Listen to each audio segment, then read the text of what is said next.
वालेकुम अलमसव्विर, उसने पानी के ऊपर तस्वीर बनाई।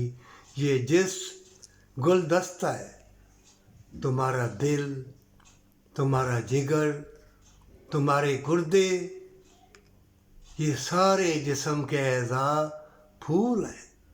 इस गुलदस्ते और इस हसीन जिस्म को ईमान वाला बनाने के लिए, क्योंकि अल्लाह ने तुमको अपना नाइब और खलीफा बना के भेजा, और इनाम इकराम इससे भी बढ़कर आखिरी पैगंबर सल्लल्लाहु अलैहि वसल्लम का उम्मती बना के भेजा।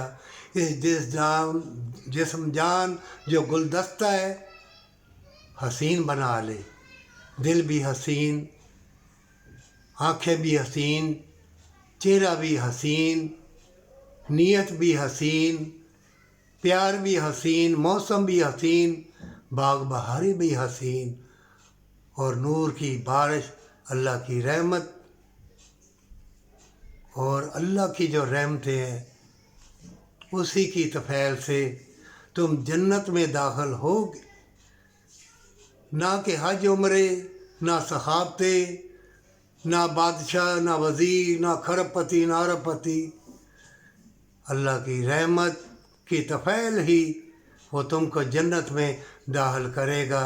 वो देखेगा कि ये मेरा नाइब और ख़लीफ़ा जो दुनिया में अल्लाह ने भेजा, गरीब, यतीम, मस्कीन की मदद की।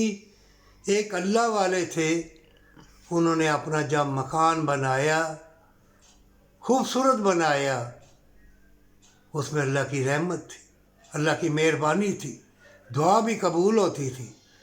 बरकत वाली कमाई से ईंटें लगाई, बरकत वाली कमाई से छत डाली, बरकत वाली कमाई से फर्श डाला। हर चीज़ मेरे मशक्क़त की कमाई से घर बनाया। ये जिस्म जान तुम्हारा घर है। नूर अला नूर, अल्लाह के पास तुमने जाना है तो बरकत वाली कमाई खा और बरकत वाला घर बना। सच्ची तौबा और माँ बाप से मोहब्बत।